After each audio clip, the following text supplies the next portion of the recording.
Bom, obrigado, Serginho. Valeu. Bom, boa noite, pessoal. Todos bem? Façam assim com a cabeça. Espero que sim, né? Mais uma vez a gente aqui reunido na nossa reunião virtual, à distância, cumprindo os nossos protocolos de distanciamento, de isolamento, né? Para a gente ver se a gente consegue acabar com essa pandemia, ou ajudar a acabar. Bom, dando prosseguimento no nosso especial do mês, que é desse mês de abril, a pandemia oculta, a gente tem a alegria e o prazer de receber o nosso amigo Luiz Fernando Penteado. Ele é psicólogo, expositor espírita, um grande estudioso aí do espiritismo, e ele vai falar para a gente essa noite. O tema será Prevenindo o Desequilíbrio Psicológico em Tempos de Isolamento Social. Então, Luiz, por favor, a palavra é sua. No final, antes de o Luiz começar, só para avisar aqui o pessoal, quem for tendo dúvidas, questionamentos aí para o Luiz, eu peço, por favor, já ir deixando no chat, né? Se tem a dúvida, já escreve, já coloca aqui no chat, e no final a gente, quando o Luiz terminar a exposição, a gente já faz esses questionamentos. E lembrando também que o conteúdo dessa palestra, né, essa reunião aqui online, ela vai estar disponível no YouTube a partir de amanhã, no canal do Gabi no YouTube. Tá bom, pessoal? Então é isso. Obrigado, Luiz. A palavra é sua. Obrigado a vocês. Falaram muito que eu sou grande, um monte de coisa, só a única coisa que eu sou é gordo. Né? O resto a gente vai levando. A coisa mais importante hoje de estarmos aqui reunidos, falando em prevenção, essa é uma palavrinha mágica, né? Nós somos ótimos e adoramos apagar incêndio, mas não preveni-lo. Durante muito tempo, na nossa jornada de vida, a gente sempre espera a coisa estourar para depois tomar uma atitude. Prevenir é um ato de amor, né? Porque eu prevenindo a minha própria dificuldade, a minha própria doença, eu estou prevenindo também que aqueles que me cercam não estejam em estado de desequilíbrio e eu não esteja provocando ninguém a ficar dessa forma também. Então, nós vivemos uma fase de pandemia, né? E a pandemia nos trouxe durante esses mais de um ano, né? E eu estava brincando com o Álvaro, que está fazendo exatamente um ano que eu estive aí com vocês, né? Nós, no comecinho da pandemia, falamos sobre depressão, falamos sobre bipolaridade, conversamos sobre ansiedade, né? E aí nós começamos a perceber, dentro desse contexto de um ano, que apareceu outros problemas, que é a pandemia moral, a pandemia emocional. O que é isso? Como é que nós vamos olhar para essa história que já aconteceu e criarmos um processo de prevenção a ela? Na realidade, vamos pensar objetivamente que, de repente, recebemos uma notícia. E essa notícia nos dizia que estávamos em frente à possibilidade de morrer. O mundo estava um monte de gente morrendo. E nós, de repente, estávamos lá na mesma situação e vivendo um momento em que ninguém entendia nada direito, né? Se ia durar 3 meses, se ia durar um ano, se ia durar quanto tempo, e a gente já estava vivendo aquilo internamente. Um dos grandes problemas que geram ansiedade na nossa jornada, a ansiedade tóxica, é o medo da morte. É a situação de olharmos para nós e nos percebermos falíveis, sensíveis ou frágeis dentro daquela situação. E nós começamos a perceber que essa fragilidade vai nos atingindo. A ansiedade aumenta, a tensão aumenta, e nós começamos a enxergar um monte de coisa ruim à nossa volta. Quer dizer, tudo é um problema. A sensação de que morrer implica em perder. E perder a vida e as pessoas à nossa volta perderem uma série de outros contextos. Então, eu vou contar para vocês uma história agora que aconteceu conosco esses últimos 15 dias e que marcou muito esse processo que nós estamos conversando aqui hoje. Uma família de um contexto das famílias da periferia de São Paulo, com todas as dificuldades enfrentadas materialmente, esse processo todo, e são a avó, a mãe, a filha, a avó e a mãe das crianças, e mais 5 crianças, sendo que as mais novas têm 4 aninhos e são gêmeos. Muito bem. Dentro deste processo, esta avó, que na verdade é o sustentáculo da família, ela começa a se sentir mal e passar mal. É levada às pressas para um hospital público, e lá chegando, ela recebe os primeiros atendimentos e o hospital não tem vaga. E aí puseram essa senhora no corredor. E ela ficou esperando o corredor, e as dores aumentando, e ela no corredor. Bom, mesmo no corredor, conseguiram que ela fosse fazer alguns exames. E descobriram que ela tinha um enorme tumor no abdômen. E que esse tumor já estava passando para outros órgãos do corpo. Bom, mas não tinha vaga, não tinha leito em lugar nenhum dentro do hospital, e não conseguiam transferi-la para nenhum hospital que tivesse leito. E ali ela permaneceu, naquele corredor, de pelo menos 20 dias. O que aconteceu com ela nesse processo? Ela contraiu Covid, porque esse corredor era exatamente da ala do pessoal que estava com Covid. E ela pegou Covid.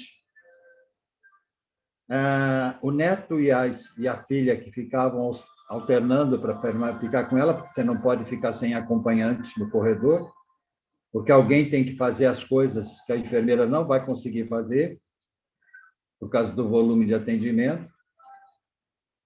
Os 2 pegaram Covid também.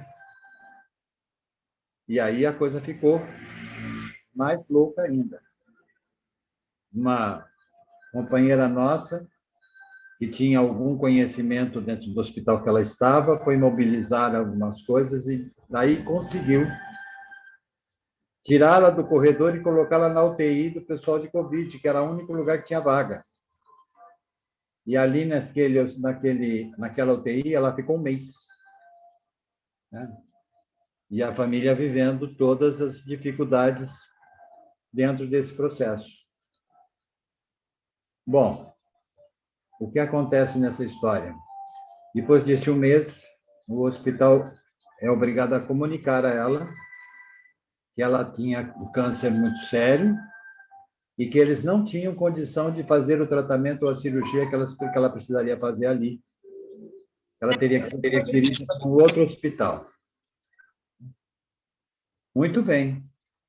Só que, como não tinham achado vaga em nenhum outro hospital que tivesse uma área, um setor oncológico que pudesse atendê-la no momento, ela recebeu alta e voltou para casa. Deram a medicação, mas a medicação também foi sugerida, foi dada a receita para que eles comprassem o remédio. E a família deu um jeito lá e comprou os remédios para ela ir tomando enquanto espera. Isso já fazem 15 dias e nenhuma medida aconteceu até agora. Nada fluiu. Então, vocês começam a perceber, eu estou trazendo um quadro meio drástico exatamente por isso, o que emocionalmente ou psicologicamente está acontecendo dentro dessa casa.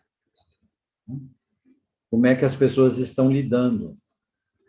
A filha perdeu o marido faz um ano, dentro de uma situação extremamente ruim também. E, efetivamente, essa família está totalmente desestruturada. Quando o rapaz, o filho mais velho, chegou na minha frente, ele só chorava. E ele dizia para mim assim: o que vai virar da nossa vida? Como é que nós vamos enfrentar essa situação? Eu só tenho 17 anos.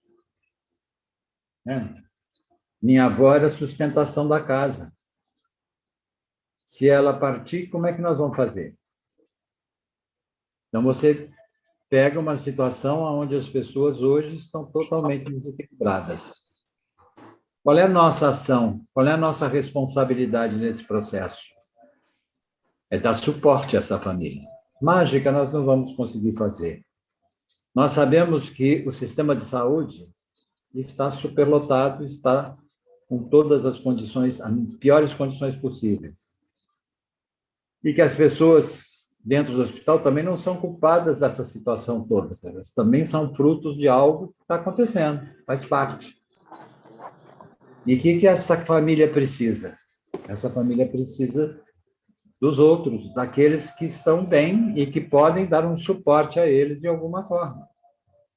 Da empresa que ele trabalha, da casa espírita que nós participamos, do processo todo. E uma das coisas que nós fomos fazer foi exatamente isso. Fomos primeiro mexer com a empresa, né? E ver o que na realidade essa empresa poderia fazer, fosse materialmente ou de outra ou qualquer forma, para ajudar, né, esta situação e criarmos um clima de solidariedade com os próprios colegas de trabalho. Fácil? Não. Porque além das inseguranças, dos medos, medo de chegar perto e ter Covid ou coisas do gênero, né, as pessoas se fecharam.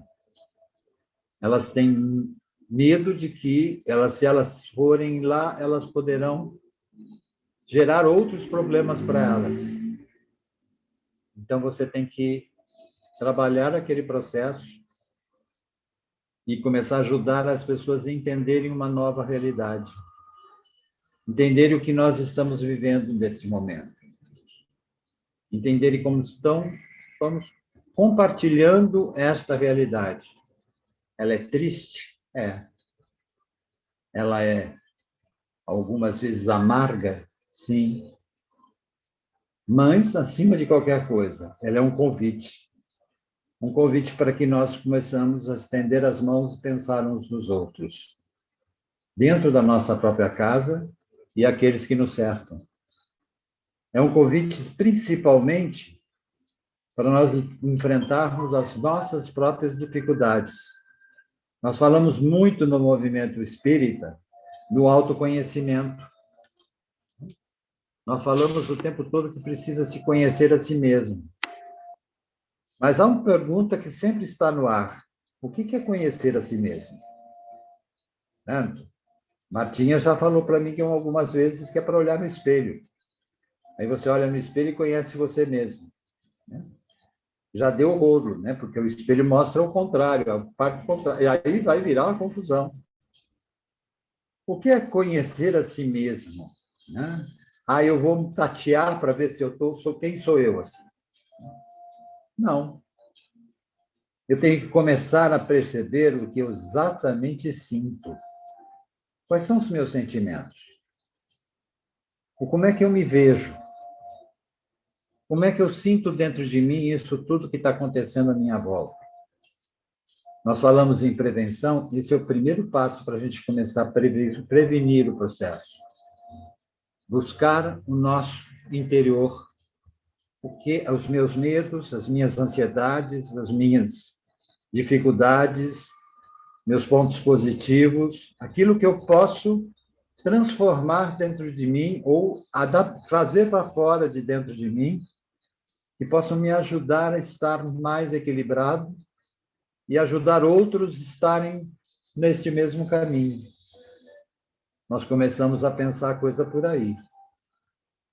dentro desta caminhada, né, o segundo passo é eu começar a entender exatamente o que é empatia. Outra palavrinha que falamos o tempo todo. Ah, você precisa ter empatia, você precisa ser empático. Ah, tá bom.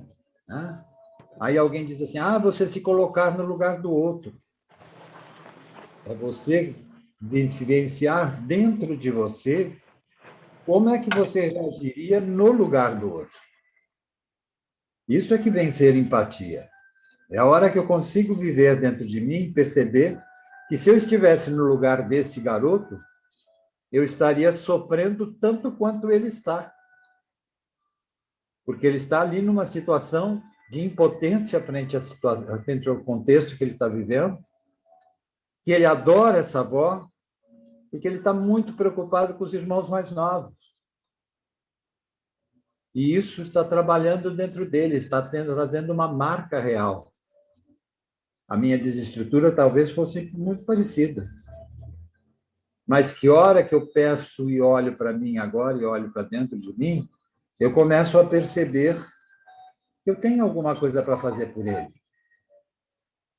E que o mínimo que eu posso fazer por essa família é orar por elas, é rezar para eles, é vibrar por eles.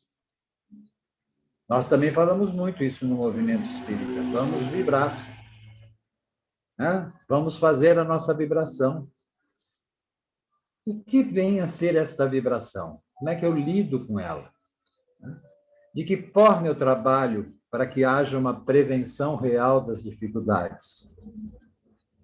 Eu tenho que sentir dentro de mim a certeza de que eu quero transmitir aquela energia. Que aquilo vem de dentro de mim, do dentro do meu ser, e que eu estou aberto a começar a desenvolver o meu pensamento em direção a alguém. Quais são os mecanismos físicos, energéticos que vão levar essa energia até lá, não estão em discussão aqui. Mas estão em discussão como é que eu estou gerando o meu sentimento e a minha emoção. Eu estou me conhecendo naquele momento. Ah, eu tenho dificuldade em me concentrar? Eu tenho dificuldade em mentalizar alguém? Ah, mas eu tenho dificuldade em olhar para mim mesmo? E nós vamos descobrir que tem um monte de gente que tem dificuldade de olhar para si próprio. Tem um monte de gente que, hora que para e pensa, e tenta mergulhar dentro de si, encontra uma série de medos e barreiras que é melhor não mexer. Outra coisa que nós vivenciamos nesse processo é que nós todos temos, até por processo histórico, até por processo da sociedade em geral, e bagagem que nós já trazemos conosco, nós temos um nível de egoísmo e de egocentrismo, ou seja, estarmos centrados em nós mesmos, o outro é sempre uma ameaça, e eu quero para mim. Eu quero me proteger, quer dizer, existe aquela situação da proteção natural, eu quero me defender contra alguma coisa que pode me atingir, e existe aquela situação do é meu. E nós vivemos e fomos treinados, na maior parte das vezes, para viver o ter. Eu tenho que ter. Eu esqueço do que é ser. Do que na realidade, o que tem valor real para mim, que não é o material. Quais são os valores que eu acredito? Então, nós estamos aqui, dentro de um evento espírita, e esse evento espírita nos convida sempre a dar valor a entender os nossos valores, a nossa fé, as coisas que nós realmente acreditamos que são éticas, que são positivas. Isso vai fazendo com que eu me conheça melhor. Né? Os meus detalhes de caráter, como é que eu estou lidando com isso?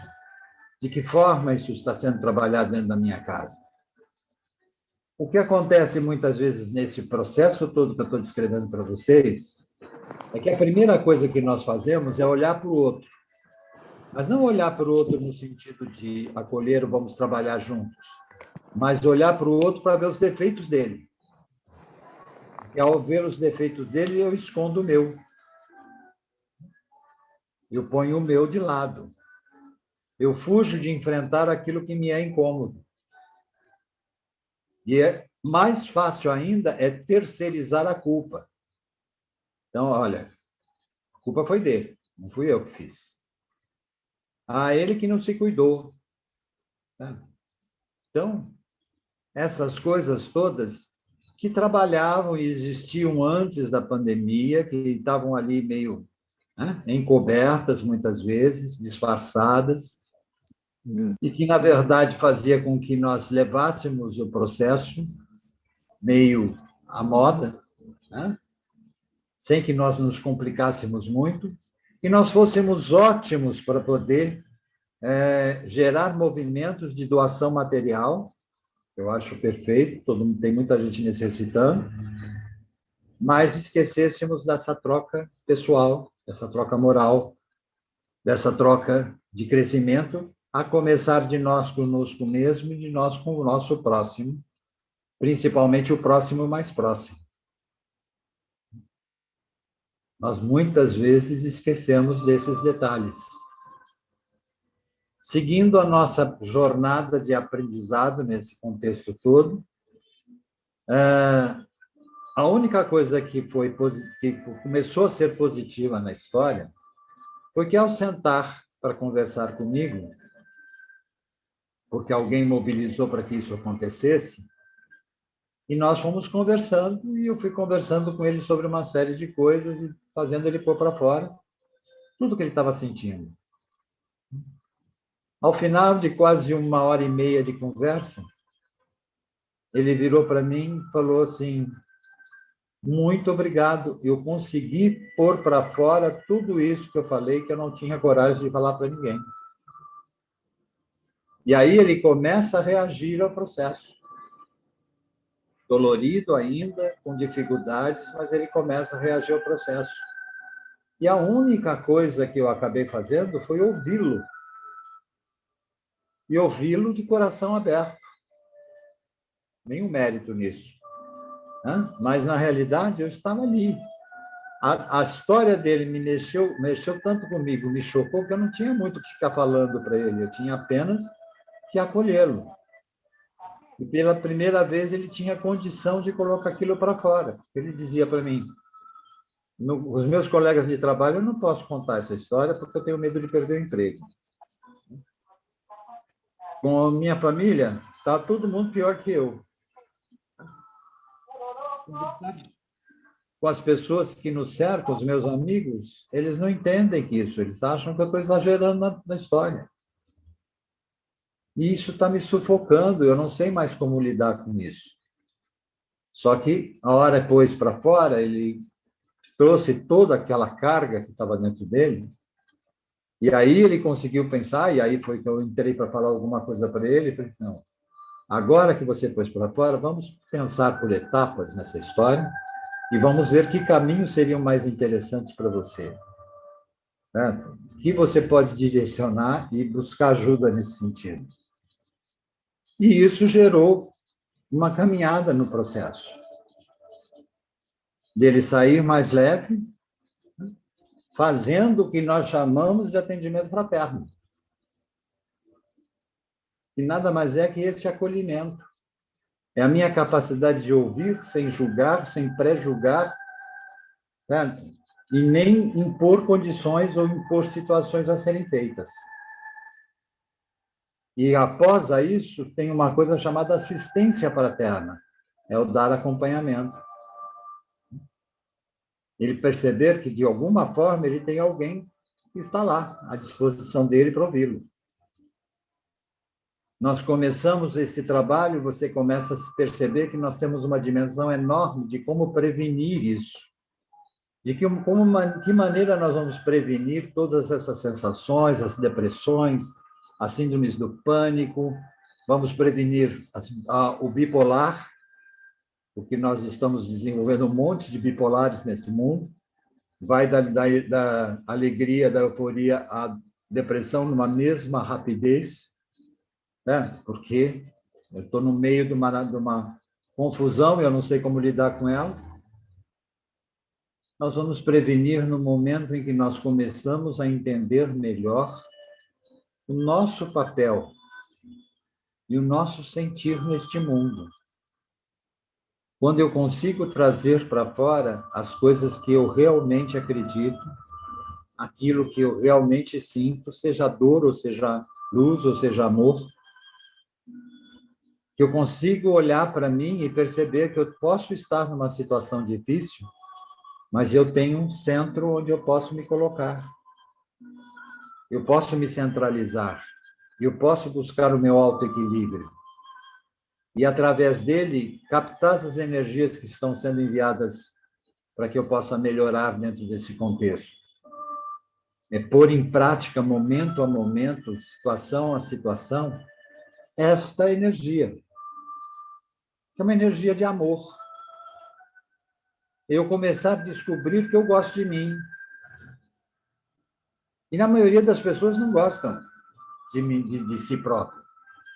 Sempre vem os defeitos, né? Tem o pessoal do perfeccionismo que acha que nunca vai ser perfeito. E não vai mesmo, porque não tem ninguém perfeito nesse mundo, nós estamos todos em aprendizagem. Tem o pessoal que acha que está superior a tudo, e a única coisa que ele pode estar superior é no medo, na insegurança. Então, a hora que eu começo a pensar que aquilo que eu vou fazer, que aquilo que eu vou desenvolver, que é o meu caminho da prevenção, é me conhecer por dentro, é enfrentar as minhas dificuldades, para ir estar com o outro, e nós conseguimos comungar o nosso aprendizado, o nosso crescimento, nós começamos a vencer essas nossas dificuldades. Isolamento, né? Nós não sabemos estar sozinhos. Nós não temos muita prática nem o hábito de estar longe de tudo. Nós estamos fechados no universo que nós não conhecemos. Quantos de nós não conhecem a própria casa? Porque o ritmo da casa era sair de manhã, voltar de noite, dormir, sair de manhã, voltar de noite, dormir, e alguns momentos, certo? Em alguns dias da semana, estarmos lá dentro. Quem tem a experiência de já ter vivido dentro de alguém, principalmente cuidando de alguém dentro de casa, sabe que, na realidade, aprender a estar só é uma arte.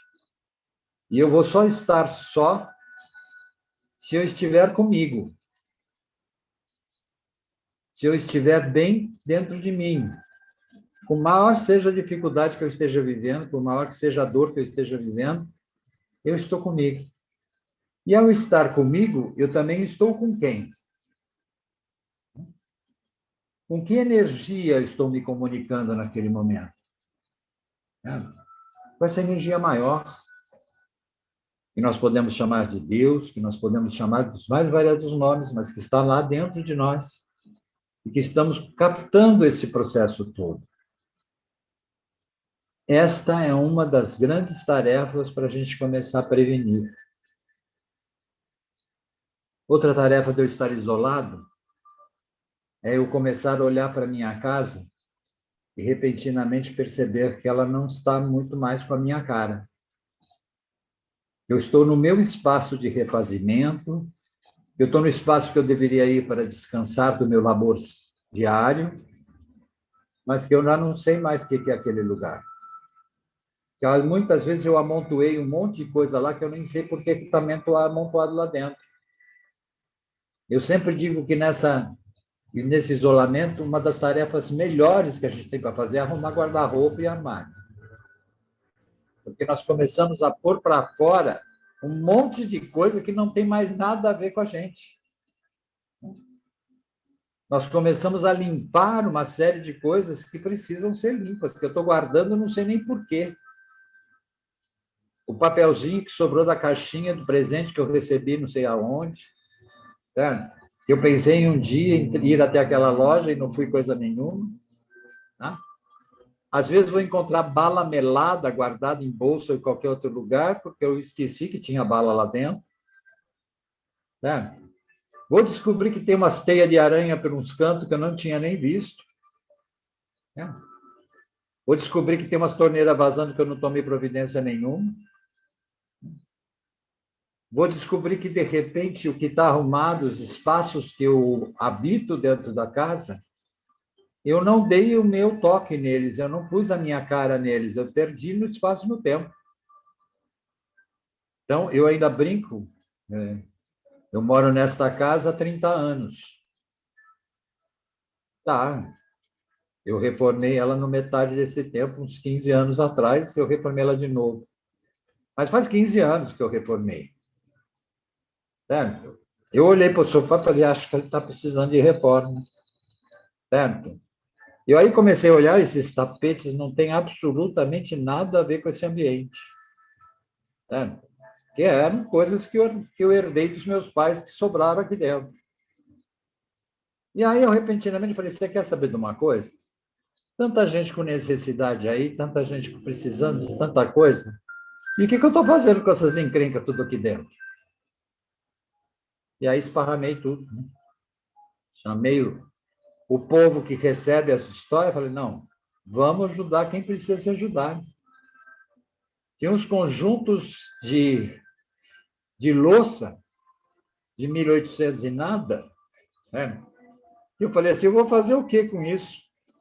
Aí, a hora que eu estava pensando nisso, eu vi no jornal da televisão alguém que recebeu uma quentinha e pegou um pedaço de papelão e pegou e estava comendo com um pedaço de papelão. E eu com um monte de coisa sobrando aqui. Eu falei, não, chega. Certo? Aonde que eu posso doar essas coisas todas? E com isso, a gente começa a limpar.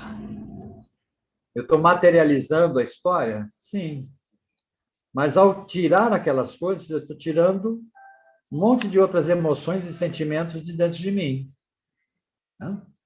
Aquele presente daquela prima que eu não gosto, que me deu presente, eu escondi ele dentro do armário porque eu não ia usar, mas vai que ela perguntava pelo presente, eu tinha onde pegar o dito cujo. A prima já morreu e ela nem sabe que eu não fiz com o presente, eu não fiz nada, ele ficou drogado dentro do armário. Isso aconteceu quando eu tinha 35 anos, eu tenho 70 agora, não tem mais. Lógico, o que você está fazendo aqui? Para cada vez que eu abro a gaveta, eu olho para aquele negócio e lembro da coitada que já desencarnou e vou lembrar das coisas que não foram boas. Pelo amor de Deus, isso é atrás de vida. É me libertar daqueles meus sentimentos mais densos. É abrir o meu coração para coisas melhores. É viver o amor. Que nós todos, dentro da Casa Espírita, estamos sempre ouvindo. Vamos nos amar. Ame ao próximo como a si mesmo. O amor é a grande força de transformação. Mas o amor que nós conhecemos é um amor posse. É um amor de estar ali grudado. Não é esse. É o amor essência. É o amor energia. É o sentimento de eu estar feliz comigo mesmo, de eu estar me libertando de um monte de coisas materiais que eu não preciso. Né? E abri o armário e, de repente, descobri que tinha lá 2, 3 camisas ainda no saco, no pacote que veio da loja, que eu nunca usei. E já faz pelo menos uns 3 anos que eu comprei. E, na realidade, devo ter comprado por uma compensação qualquer. Quer dizer, passei na loja, olhei e resolvi fazer terapia da compra, o que normalmente dá prejuízo. Vamos nos conhecendo a partir do momento que vamos nos libertando das nossas amarras, vamos enfrentando os sentimentos negativos, já vivendo e limpando eles do nosso caminho, superando uma série de processos. Eu estou fazendo um processo preventivo. Eu comecei a deixar minha casa mais alegre, mais minha cara, me dar prazer de estar dentro dela de novo. Não estou mais na prisão, como eu estava me sentindo no começo do isolamento. Eu estou livre, estou solto, porque eu estou dentro do meu espaço. E eu tenho a consciência de que tem muita gente que nem esse espaço tem. e que eu posso ajudar de alguma forma. Prevenir é aprender a amar-se e amar ao próximo. Prevenir é não deixar se levar pela doença. Prevenir é eu trabalhar o meu interior, que também vai me ajudar a me prevenir do Covid. Porque se eu me amo e gosto de mim, eu vou tomar todas as cautelas possíveis e necessárias. Eu vou buscar da melhor maneira possível fazer, né, os meus cuidados, seguir os protocolos. Eu não vou numa festa lá no baile funk, eu não vou em outras reuniões que possam estar acontecendo por aí, porque ali eu estou vivendo um processo de alienação. Eu estou me alienando. Isso vai só me prejudicar e não vai me fazer bem. Na hora que eu me proponho efetivamente a trazer este amor para fora, a construir um caminho de paz, a construir um caminho de luz, um caminho que possa desenvolver uma realidade maior, amém. Aí eu adoro no momento que eu recebo a mensagem que aquilo bateu dentro de mim e eu posso pegar aquela mensagem e mandar para a Martinha. Certo?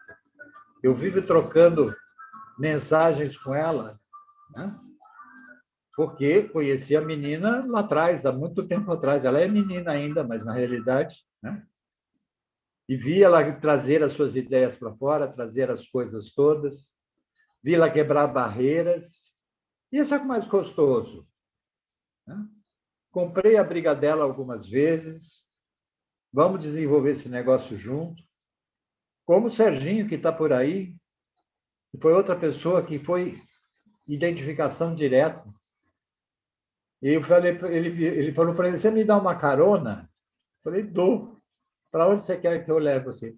Aí eu vou te mostrando o caminho. Eu olhei para ele e falei, aham, certo. Né? Ele vai me mostrar o caminho, estou perdido. É. Ele sentou no carro e falou, agora você vai fazer isso, isso, isso, na tal esquina tem isso, tem isso, tem isso, você vai virar no tal... Ele me levou lá. Né? E o mais louco é que eu descobri que eu era cego, porque aí na volta eu não conseguia voltar. Eu me perdi. Então, ele falou, faz o mesmo caminho de volta. Eu me perdi no meio do caminho de volta. Isso foi uma troca assim super legal e de coisa. Fora o que nós fazíamos dentro da rádio. Podia botar nós dois juntos num programa que virava, né? Nós criávamos uma confusão qualquer lá dentro. Isso, mexer com a Alda, adoro cutucá-la, porque ela estava no evento que nós fomos, ela estava realmente muito bonita, muito elegante, certo? E eu chamei ela de Miss Uzi. Né? E ela ficou vermelha, no primeiro momento que eu falei, ela ficou vermelhou toda. Aí estragou, né? Porque aí é que eu vou falar mesmo, né? Certo? E fez lá o discurso que ela tinha para fazer, foi tudo muito positivo. E nós estávamos dentro da Federação Espírita São Paulo. E isso se desenvolveu. Essa troca de energia que é boa. Fazer programa de rádio com a Cida, eu adorava fazer isso. Certo? A Cida tinha sempre umas saídas ótimas. Né? E a gente estava ali, construía alguma ideia na hora e saía alguma coisa. Não é tão bom fazer isso? Tem sempre aquela carinha que a gente olha e troca. Isso é a gente criar prevenção, porque é viver amor, é viver alegria, é viver comunhão de ideias, é trabalhar junto. Teve um evento, um congresso, né, Sérgio? E nós dois participamos e que a grande jogada que nós fizemos foi inverter os papéis. Aparecemos os dois, né, de óculos escuros, certo? E ele era aquele que estava enxergando e eu era o cego. E o povo acreditou piamente na história. Isso é troca de energia. Nós trocamos a energia dentro desse processo. Certo? Quando nós trouxemos para fora a realidade, o povo olhava para a nossa cara e chegou à conclusão de que eles só lidam com a imagem. Eles não identificaram a coisa. Não é porque nós éramos excelentes atores, né, Sérgio? Não ganhamos nenhum prêmio com isso, né? Mas trocamos uma série de coisas naquele momento. Isso é ver o sorriso, ver a Alda sorrindo agora há pouco, certo? Ver essa troca toda que nós estamos vivendo, né? Me lembrando do Álvaro, quando eu o conheci pela primeira vez num evento lá em São Caetano, se não me engano, acho que era São Caetano, nós fomos lá numa reunião da Bloco Sul, da FEB, ou qualquer coisa do gênero, e a Martinha leva e começa a apresentá-lo para todo mundo. A cara dele, a timidez dele dentro daquele processo, eu falei, coitado daquele menino, ele vai sumir ali no buraco já já. É. E ela dizia, esse é o Álvaro, certo? E ele, boa noite, boa tarde, boa tarde. Aí eu já querendo já ajudar, já queria estar perto para poder dar uma quebrada naquele gelo, porque ele estava mais perdido que não sei o quê. Isso nos aproximou. Isto é que é vida, isso é prevenir, isso é viver, é comungar ideias. Esse é o desafio para vocês. Eu já passei do horário barbaridade. O Álvaro já está tendo todos os ataques ali do outro lado. Mas era o que eu queria trazer para vocês hoje, do fundo do meu coração. Opa, foi muito bom, Luiz. Já tem perguntas aqui, acho que o pessoal já está levantando a mão para perguntar. E tem uma da Roseli, ela fez a seguinte pergunta. Luiz, por que você diria que muitas pessoas têm tanto medo de ficarem sozinhas consigo mesmas? Sim, muitas pessoas têm esse medo, porque ensinaram a elas não gostar delas mesmas. A solidão para elas dói. Estar só delas mesmas é algo que a vida, a educação ou algum processo ensinou a elas que aquilo é ruim e que ela não era aquilo que todo mundo esperava. Sabe aquela situação de que meus pais querem que eu seja isso, a sociedade me espera que eu faça aquilo, certo? O mundo à minha volta me cobra determinados comportamentos. E eu não consigo fazer nada daquilo que eles querem, porque não é a minha essência, não é o que eu quero desenvolver na vida. E aí você entra e bloqueia. Agora, a hora que está só, eu vou estar só olhando para mim, né? Então, eu não vou ter mais ninguém para me proteger nessa história ou aonde eu me esconder. Eu vou ter que me enfrentar. Então, estar só é muito ruim. Me dá um medo horroroso. Em outros momentos, tem aquele povo que tem medo de fantasma, né? Certo?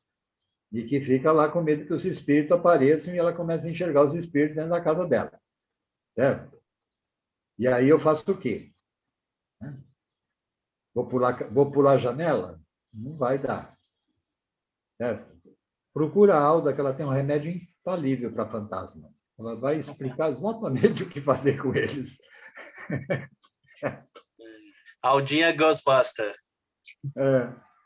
O Luiz, já tem outra pergunta aqui da Carla, depois uma outra da Martinha, mas antes eu vou fazer uma pergunta, que é o seguinte: a gente está falando aí do isolamento no meio da pandemia, e de forma geral, nós que estamos aqui, né, de forma geral, não estou generalizando, mas lógico que tem as exceções, mas de forma geral nós somos parte privilegiada da sociedade que tem essa condição de uma certa forma, manter um isolamento, trabalhar de longe, tudo mais. Mas tem uma grande multidão de brasileiros que não têm alternativa, que estão tendo que trabalhar. Por exemplo, vou citar aqui motoristas de ônibus, as pessoas que trabalham como segurança em hospital, ou trabalha na serviço de limpeza de hospital, e por aí vai. Uma infinidade de trabalhadores que se expõem, tem que se expor, né?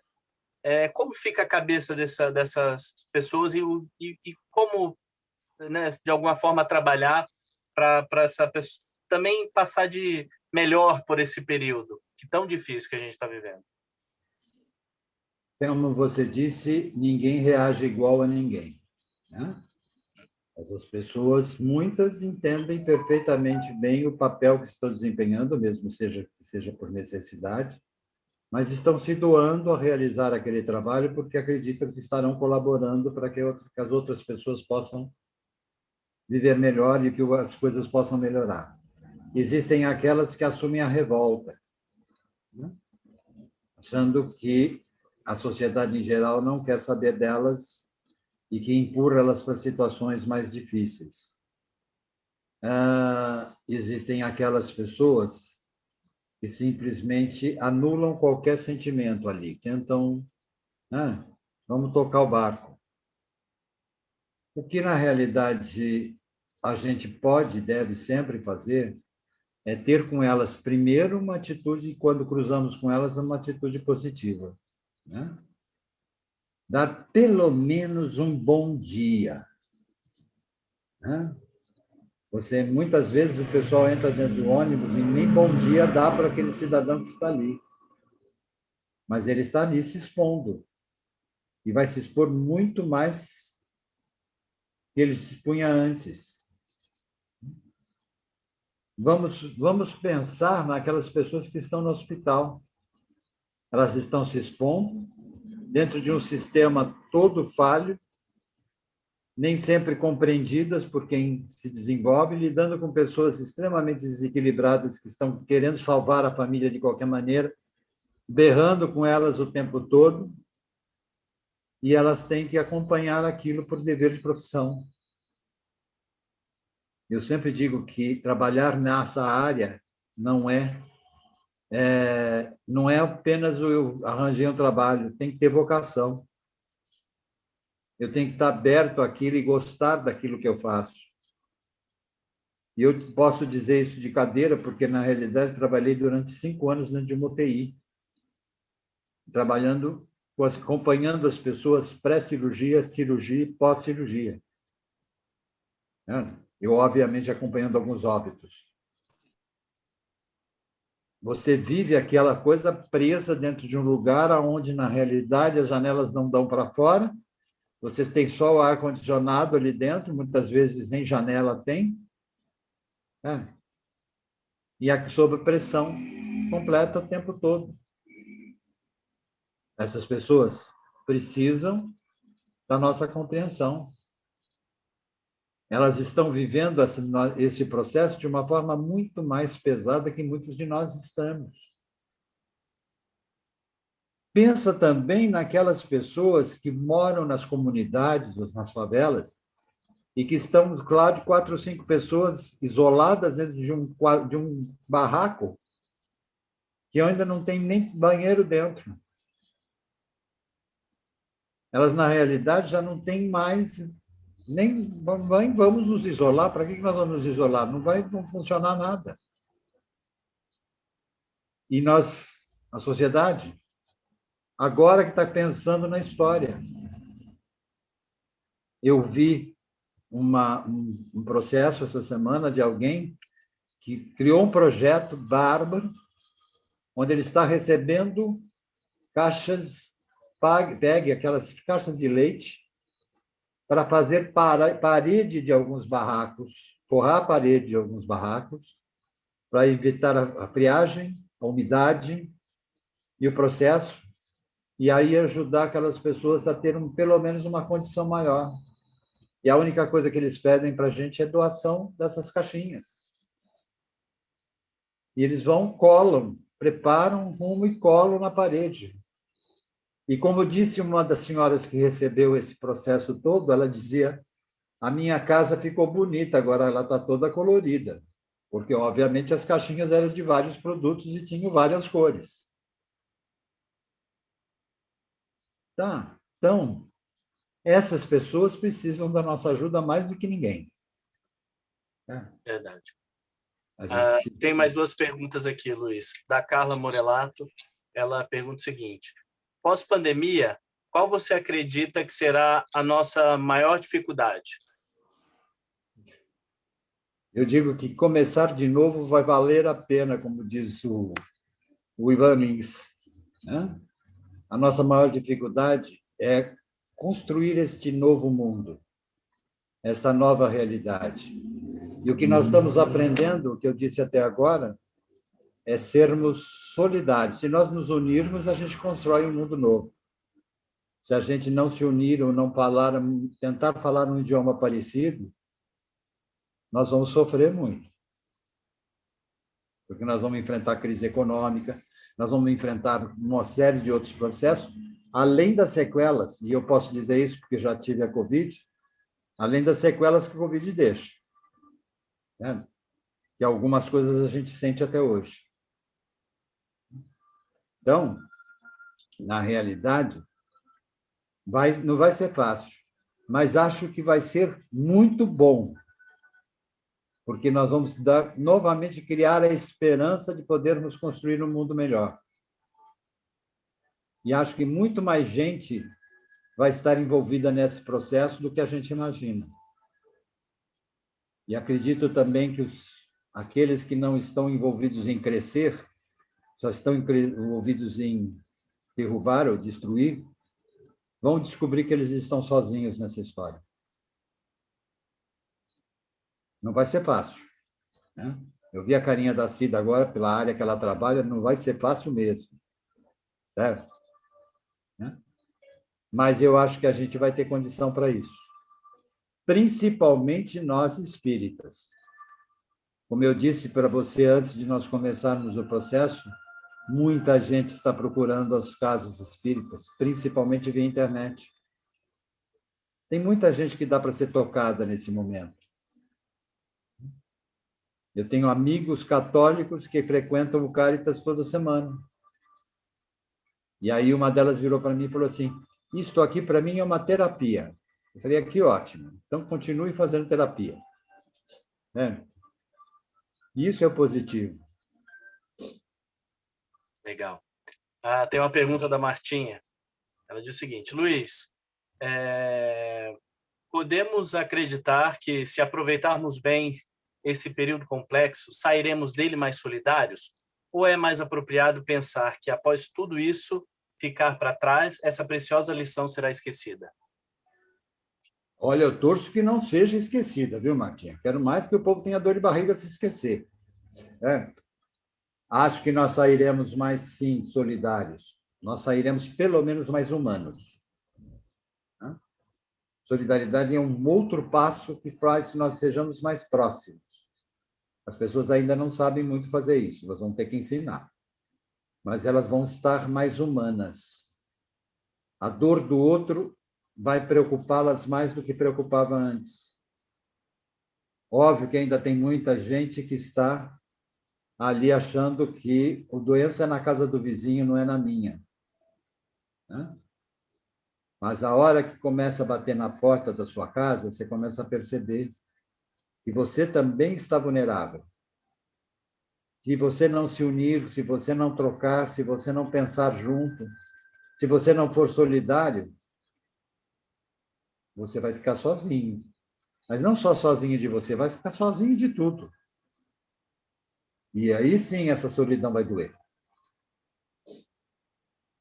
A gente reza por essa pessoa, mas eu quero mais que ela sinta a dor. E aí ela vai começar a querer abrir alguma coisa. Então, se nós dois nos juntarmos e juntarmos com o resto do pessoal, nós vamos criar essa solidariedade acontecendo. Nós já tentamos fazer isso, quebramos, né? Levamos tudo que nós podíamos levar, certo? Mas até hoje a gente vê as nossas sementinhas plantadas e alguém fala de nós. Na palestra desse domingo de Tatuapé, quem é que o senhor Marco Milani citou como mestra em lidar com crianças? Doutora Dona Martinhas Rios. Eu falei, o tempo passa, a roda gira. né? E a gente começa a descobrir outras coisas. Vai lá, Serginho. É isso, Serginho. E aí? Alô? Alô? Sim, agora sim. Tá. Bom, meu amigo Luiz, é sempre um prazer te ouvir. Nós já fizemos algumas artes juntos, né? Você vai lembrar quando nós pusemos venda em alguns, amarramos a perna de outros e vai por aí afora, né? Mas o que eu queria colocar a você é assim, que me parece quando nós não estávamos na pandemia, nós nos comportávamos conosco, né, individualmente, como a gente se comporta com o namorado ou com a namorada, né? Que é assim, tá todo mundo, a gente sai, passeia, não tá bem, cada um vai para sua casa. Então, nós individualmente, né, nós fazemos assim, se eu não estou bem, então eu saio, eu passeio, eu vou para balada, eu vou viajar, eu vou às compras, eu vou isso. Aí aí eu volto para casa e durmo, coisa e tal. E aí de repente eu não consegui mais arrumar esse essa fuga, esse desvio e tive que ficar dentro de casa comigo mesmo. Seria isso, Luiz? Exatamente. Exatamente isso. É aquilo que eu disse. Eu vou olhar para minha casa e vou descobrir que eu não sei de quem é aquela casa. Eu vou olhar para as pessoas da minha volta e descobrir que eu não as conheço mais, se é que algum dia eu já conheci. Eu vou sentir o ambiente, esposa, pai, mãe, filhos, e vou perceber que a minha comunicação ali ficou muito distante de alguma coisa real. Eu vou descobrir que antes nós corríamos, aí fazíamos um monte de coisa que nós chamávamos de lazer, certo? Que era um lazer meio esquisito, né? Porque você acabava mais cansado do que você estava durante a semana. E, na realidade, se você perguntar qual foi a conversa que você teve naquele processo, você não vai saber. Porque as conversas eram tão superficiais que, a não ser as fofocas sobre alguém, nada mais era guardado. Aí, né, nós resolvemos fazer reunião espírita no sábado e no domingo. Os caras chamavam a gente de louco. Né? Quem é que vai aparecer? Eu já fui dar palestra lá em São Miguel no domingo às 4 horas da tarde. Né? Hoje, você faz live no sábado, no domingo, no dia inteiro, você tem momento de encontro o tempo todo e as lives estão cheias. Ou seja, começamos a descobrir, Serginho, que éramos muito superficiais. Começamos a descobrir que vivíamos da imagem. E que o grande importante era estar no palco e saber que algumas pessoas estavam nos aplaudindo. Agora, eu vou estar frente a mim mesmo. Eu estarei me aplaudindo, será? Eu estarei bem comigo mesmo? Ou vou estar meio na dúvida se eu realmente mereço aplauso? Aí dói. Então, é aprendizado, sim. Vamos aprender. O Serginho também comentou aqui, Luiz, muita gente entrou em processo de depressão muito sério durante a pandemia. Essa superficialidade nossa nos levou a isso? Ou o que nos levou a isso? Primeira coisa, o que nos leva a isso, antes de tudo, é você viver ansiedade. A sua ansiedade vai aumentando, porque aquilo vai te sufocando, você vai querendo respostas e não conseguindo, e aí você começa a tentar disfarçar do mundo que você está, né? Ansioso, tenso, preocupado. Aí você cria o que a gente chama de ansiedade da ansiedade, você cria uma ansiedade tóxica. Né? E aí começa a gerar a doença. Ela gera de que forma? A depressão ela pode ser endógena ou exógena, ou seja, ela pode ser de dentro de você ou vir de fora de você. Então, você viveu algum trauma, alguma coisa que mexeu com aquela situação que está mal resolvida lá dentro, e você começa a ter reações típicas, né? Que vão baixando o seu nível de comunicação, vão mudando, vão criando medos dentro de você, você vai tendo oscilações de comportamento, e aí gera a depressão. Outros momentos, né? Você começa a se expor exageradamente a muitas coisas, quase como um desafio a você mesmo, e acaba trazendo, né, um desgaste interior que vai te gerar depressão. E aí tem toda uma carga enorme de sintomas, de coisas que vão aparecer nesse momento. Coisas, inclusive, que eu já falei aqui, né? Tá certo que faz um ano, você pode falar para eles me convidarem de novo, que eu falo outra vez. Né? E aí vai trazer a depressão para fora. Luiz, tem uma última pergunta, porque você vai fazer uma dinâmica aí com a gente no final, da Sidoca. Ela faz a seguinte pergunta: Luiz, você na sua profissão utiliza, além dos seus conhecimentos de psicologia, também os seus conhecimentos da doutrina espírita? Já houve casos que pacientes não tinham problemas psicológicos, e sim de obsessão? Tá. Eu digo para você, antes de qualquer coisa, que eu sou um espírita que fez psicologia. Então, a coisa começou ao contrário. O espiritismo entra na minha vida do berço. Então, eu brinco que eu sou espírita há 70 anos. Mas pelo menos há 50 de atividade dentro do mecanismo, dentro do movimento. As coisas podem acontecer, já tive clientes, inclusive, que incorporaram dentro da sala, sem que tivesse criado nenhuma situação para isso. De repente, ele começou a mudar. Quem estava precisando de terapia era o irmãozinho que estava com ele, não era ele. E foi exatamente o que o irmãozinho veio conversando comigo. Óbvio que falando e reclamando dele, mas trazendo comigo. Há momentos, e isso é um problema enorme, porque o Conselho Regional de Psicologia não aceita esse tipo de processo. Então, você tem que usar uma sutileza e uma ética enorme para poder... Você não dá margem para que essas coisas aconteçam. Mas acontecem. Como acontecem também eu ter intuições durante o processo, e a gente aprende no decorrer da história que a intuição vai vir, mas eu tenho que aprender a calar a boca, porque aquela intuição nem sempre é a hora de ser passada, é apenas para minha orientação.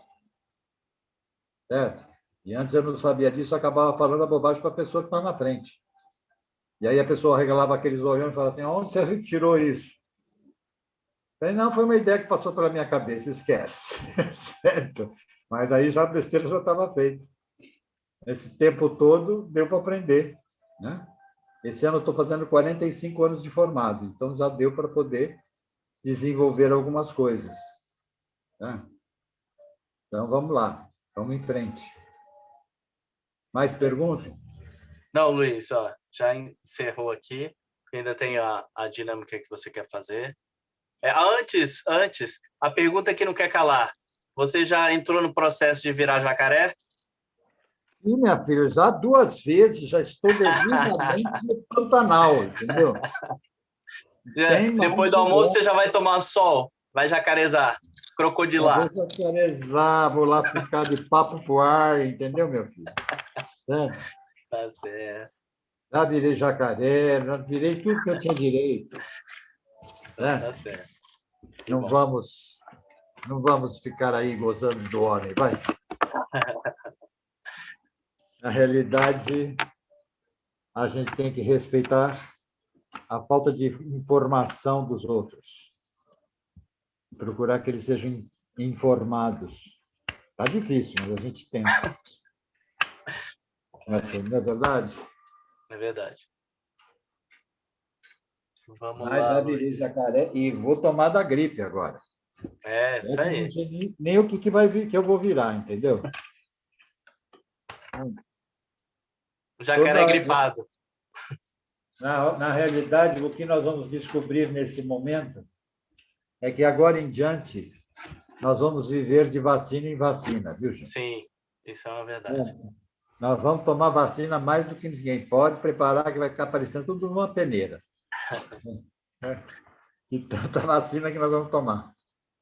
Agora, você vai lá e fala para o povo parar de desmatar, fala para o povo parar de matar, acabar com a natureza. Invadir o espaço dos animais, rio, né? Poluir rio, que não vai resolver Exato. nada. Entendeu? Exato. Bom, pessoal, o Luiz vai fazer uma dinâmica agora. Então, Luiz, estamos aí à sua disposição. Bom, vamos fazer.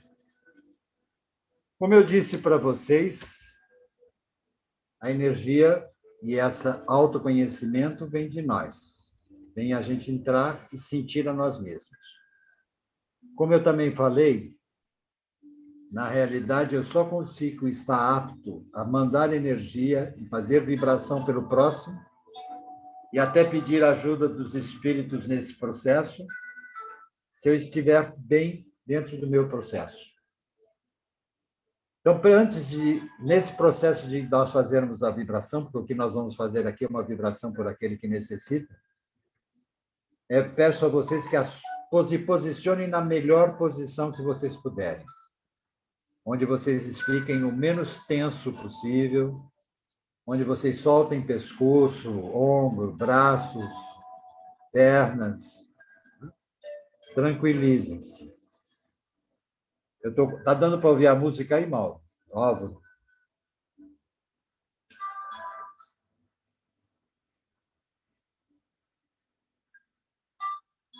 Bem tranquilos. Inspirem, expirem, mas no ritmo normal. Inspirem, expirem. O ar entra, o ar sai. O ar entra, o ar sai. O ar entra, o ar sai. Você está oxigenando o seu corpo, está tirando o gás carbônico lá de dentro, você está exercendo um processo de reenergização do seu físico.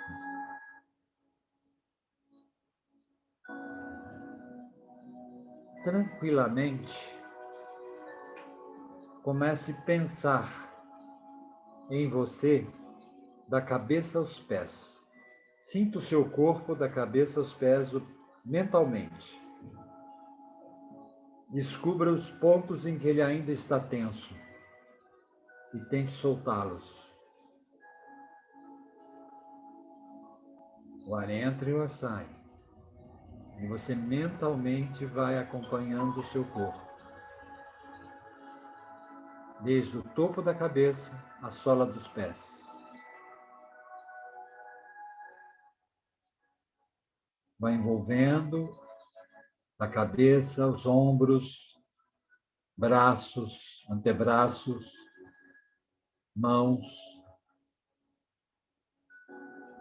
quadril, abdômen, pernas, até lá os pés. Solta, tranquiliza.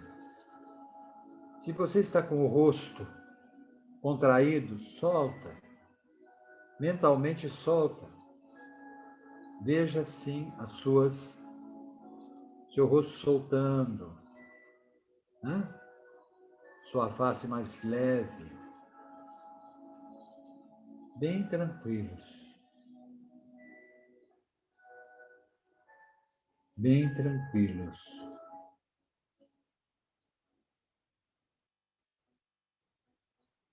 Mentalizem agora uma fonte de luz que está colocada bem em cima da sua cabeça. Essa fonte de luz tem a cor que você quiser, mas ela tem como objetivo tranquilizá-lo. Ela começa a dar tranquilidade a todo o seu ser, da cabeça aos pés. Sinta essa fonte de luz te envolvendo. Com muita paz. Com muita tranquilidade. Com muita harmonia. Ela vai afastar de você qualquer dor, qualquer tensão, qualquer preocupação nesse instante. Porque ela vai te tranquilizar. Ela está tranquilizando a todos os seus centros nervosos. E muita paz. E muita harmonia. Muita luz. O ar entra, o ar sai. Tranquilizando. Tranquilizando. Tranquilizando. Você sente neste momento a energia que te envolve, que tranquiliza o seu corpo, o seu ser. Você sente que essa energia vai além do seu corpo físico, envolve o seu perispírito e lhe dá uma tranquilização, muita harmonia. As energias se unem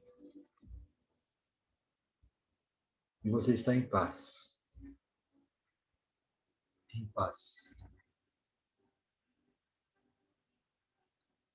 Neste instante, unidos nessa energia, nós mentalizamos nossos familiares e enviamos energia para eles aonde quer que eles estejam. Cercamos eles de luz, de paz e harmonia, para que haja paz em seus corações, para que haja tranquilidade em sua mente, para que eles possam perceber a presença dessa energia em torno deles.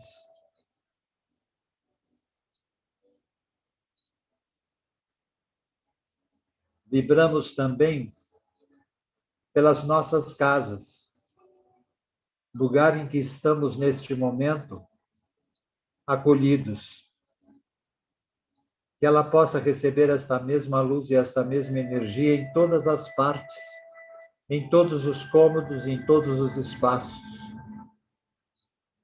com muita tranquilidade, energia de amor, de fraternidade, energia da compreensão, do diálogo, da paciência, a energia do amor dentro da sua casa.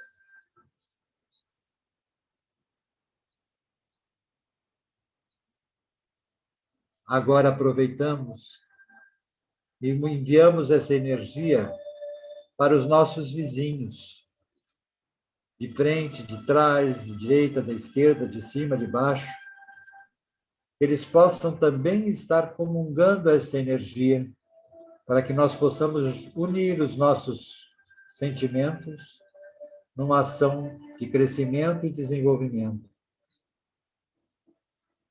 Que nós possamos também espargir à nossa volta a fé, a harmonia e a solidariedade.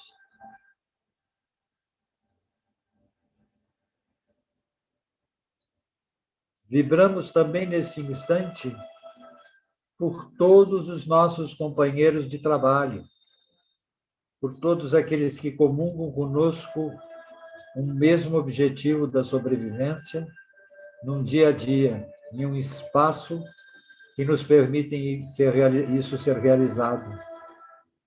Que eles também estejam sendo cercados de luz e energia nesse instante. E se harmonizem, para que possamos dar continuidade à nossa jornada. Vibramos por todos os nossos amigos, para que eles também estejam sendo iluminados nesse instante e que nós possamos comungar um momento de paz e harmonia com eles.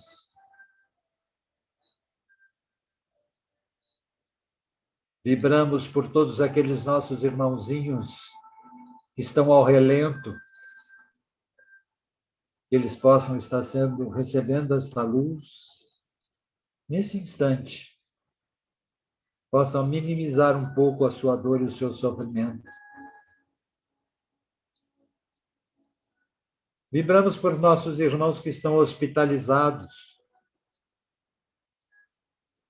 que todas as casas de saúde possam estar recebendo a luz maior, revitalizando, reenergizando, tranquilizando, despertando acima de tudo a fé em Deus.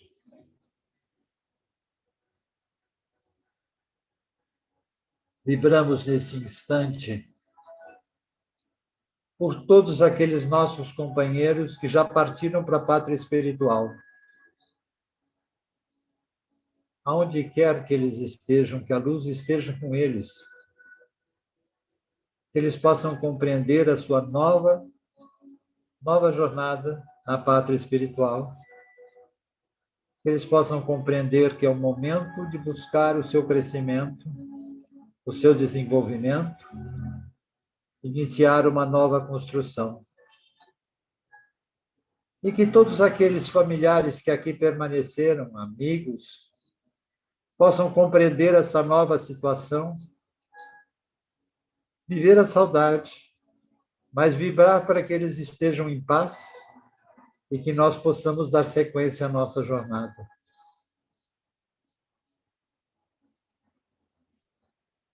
Vibramos nesse instante, Pai, pela nossa cidade, pelo nosso estado, pelo nosso Brasil. Que a luz seja presente, que ela seja fonte de energia, que atinja todo aquele que necessita de amparo moral, espiritual ou físico.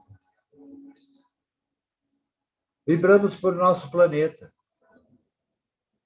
por este mundo maior, pela nossa terra, que essa fonte de paz e harmonia possa esparramar-se por todos os recantos e que as pessoas possam vencer o egoísmo, estar mais próximas uma das outras. Que as correntes do espaço possam levar até eles a energia necessária para o seu reequilíbrio e possamos estar todos juntos no caminho do amor.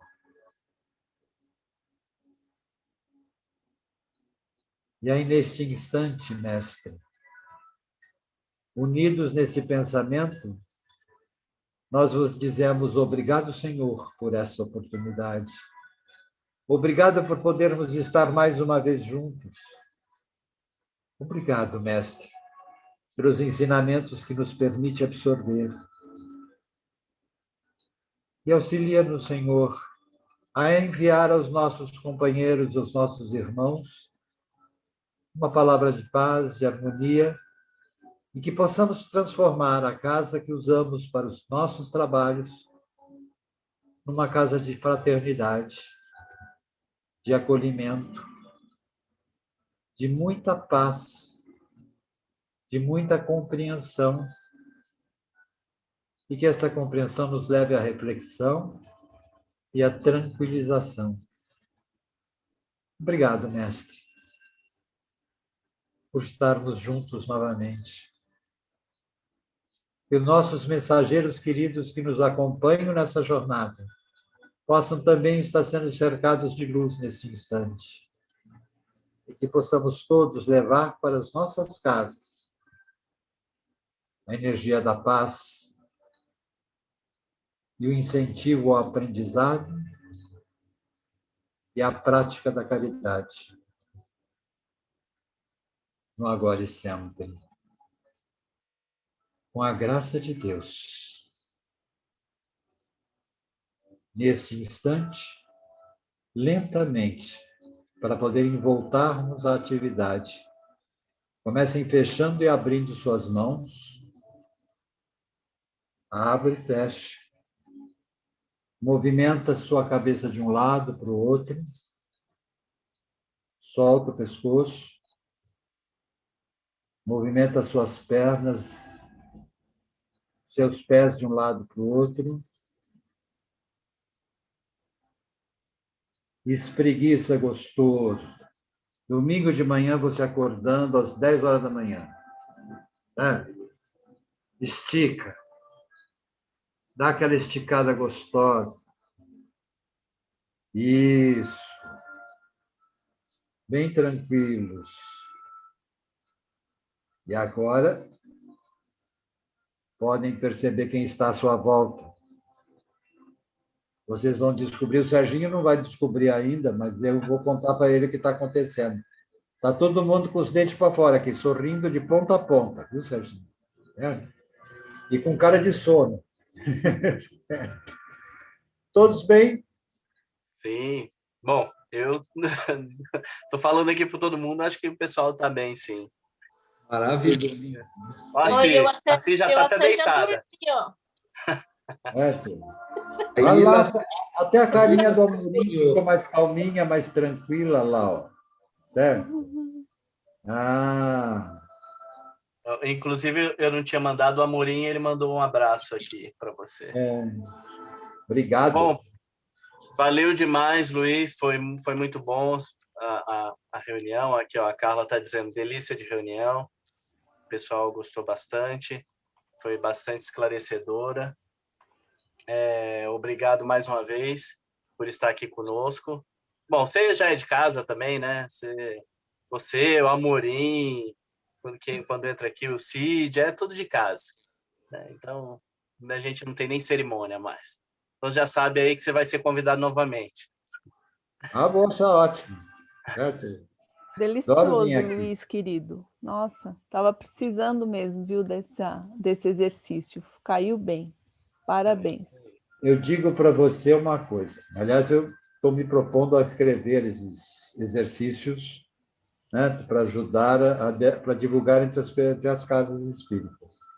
Nós não podemos dar passe pela internet. Né? Não tem nem a ver. Eu falar isso aqui, o Amorim me mata. Certo? Mas, na realidade, nós podemos fazer com que as pessoas se concentrem e transformem a sua própria energia. Óbvio que haverá sempre a ajuda do espaço, mas não é eles que serão os responsáveis, somos nós que estaremos agindo, e é como se nós tivéssemos tomado na nossa reunião um passe, transformando a nossa própria ação pela força da nossa mente. E não fiz nenhum bicho de 7 cabeças, ninguém precisou pular num pé só, ninguém aconteceu nada, foi só fluir. Deus nos pague por tudo aquilo que vocês estão fazendo e a oportunidade de estar com vocês. Valeu, Luiz. Valeu demais, foi muito bom. Muito Obrigado bom, Luiz, saudade de você. Um bom fim de semana para você e para todo mundo, pessoal. Valeu, pessoal, pela presença, pelas perguntas e até a próxima. Sim, tá melhor, a carinha dela tá mais fofa.